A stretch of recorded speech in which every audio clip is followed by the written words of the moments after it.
E quais são os impedimentos do Simples Nacional, né? A gente tem algum impedimento, será, para a gente optar pelo Simples Nacional, tirando já o fato da gente ter identificado que tem a questão do faturamento, porque esse é um dos critérios, né? Um dos critérios é o faturamento, é a receita bruta do seu cliente. Só que além disso, a gente tem outras partes de impedimento. E aí eu trouxe aí para vocês quem está impedido de ser optante pelo Simples Nacional. Então, os impedimentos, eles entram tanto na natureza jurídica, quanto à relação da receita bruta. Então, não ter natureza jurídica de sociedade empresária, sociedade simples, empresa individual de responsabilidade limitada ou empresário individual.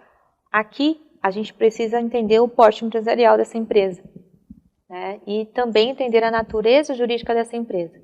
Então, o impedimento relacionado a essa natureza de natureza jurídica, se o seu cliente estiver na natureza jurídica de sociedade empresária, de sociedade simples, empresa individual de responsabilidade limitada ou empresário individual, a gente precisa entender qual é o porte e a natureza jurídica desse cliente para a gente fazer a opção ou não do Simples Nacional.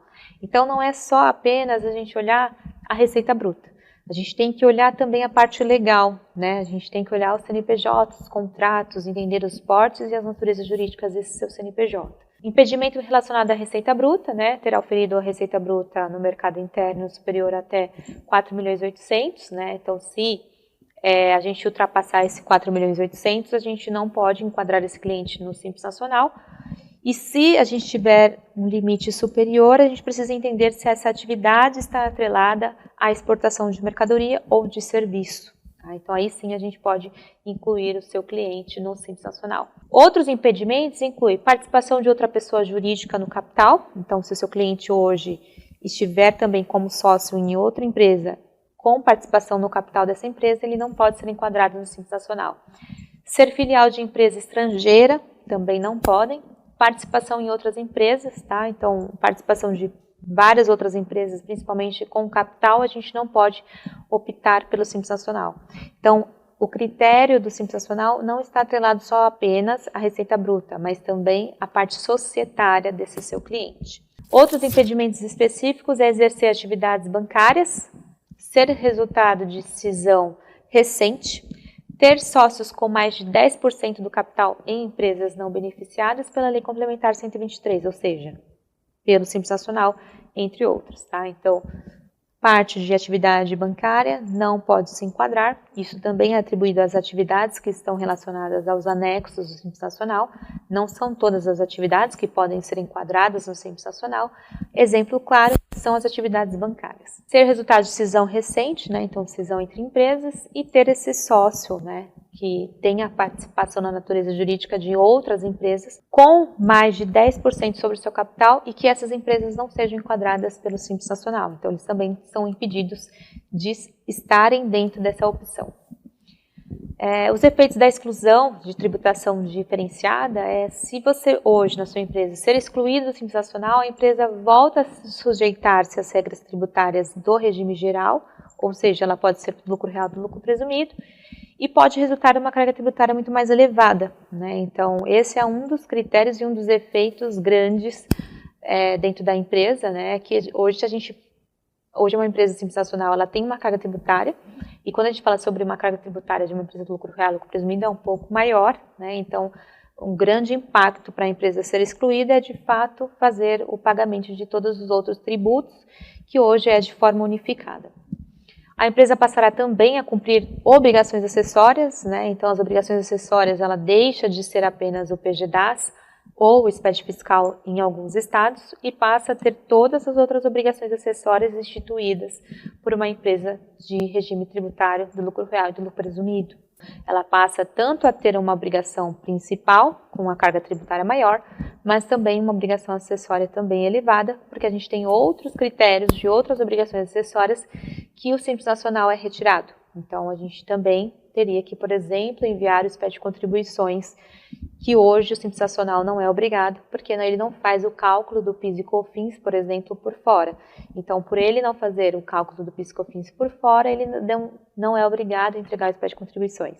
Agora, se ele o efeito dele ser excluído naquele momento, ele já passa a ter a obrigatoriedade, tá? A forma de cálculo e pagamento dos tributos também pode ser alterada, né, sendo necessário se adequar às regras de novo regime tributário. Então, se a gente é excluído hoje do Simples Nacional, a gente já começa a fazer as opções de pagamento tanto do ICMS por fora, do ISS, do PIS e COFINS, do IRPJ e da contribuição previdenciária. Dependendo do motivo da exclusão, os efeitos podem ser retroativos, impactando o período anterior à exclusão. Então, principalmente quando a gente fala sobre impedimentos de ofício, né? Então a Receita Federal identificou alguma particularidade e excluiu. E quando acontece isso, ela pede para retroagir, sim, os períodos, tá? Então pode ser que você pagou no DAS, mas chegou um momento que você foi desenquadrado de forma retroagida, ou seja, vai precisar abrir todos os períodos e calcular os impostos como regra geral, como um sistema, com um regime tributário geral, lucro real, lucro presumido. Por exemplo, se a exclusão ocorreu devido a irregularidades fiscais, a empresa pode ser responsável por regularizar pendências antigas, principalmente tratadas em ofício, tá? Então isso daqui é super importante quando vocês olharem a caixa postal do seu cliente, qual vai ser o motivo dessa exclusão. Se essa exclusão tem a ver com a irregularidade fiscal, com qualquer tipo de irregularidade, seja ela entrega de obrigações acessórias ou débitos, tá? A gente precisa retroagir e fazer os recolhimentos. Aqui a gente pode vulnerar muito o nosso cliente, né? Por isso que é super importante a gente sempre fazer um planejamento tributário nesses aspectos. A empresa pode enfrentar um aumento de complexidade tributária, pois ela precisa lidar com normas, né, de regime normal, de regime geral, e também podem ser atreladas, né, a essa exclusão crucial que realizará esse planejamento tributário para minimizar os impactos dessa mudança, tá? Então, os efeitos da exclusão hoje para uma empresa do Simples Nacional é um aumento de uma complexidade tributária, não só sobre o valor que vai ser pago, mas também sobre os custos que isso vai levar. Quais são os custos de uma empresa que hoje opera, por exemplo, com várias obrigações acessórias e uma empresa do Simples Nacional? Quando a gente fala sobre a prestação de serviço contábil, isso já muda. Quando a gente fala sobre um planejamento tributário, também.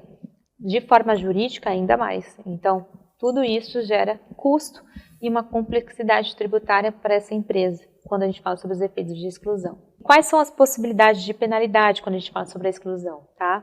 A exclusão do Simples Nacional pode chamar a atenção das autoridades fiscais, obviamente, tá? Então, sujeita a empresa a uma fiscalização, por exemplo.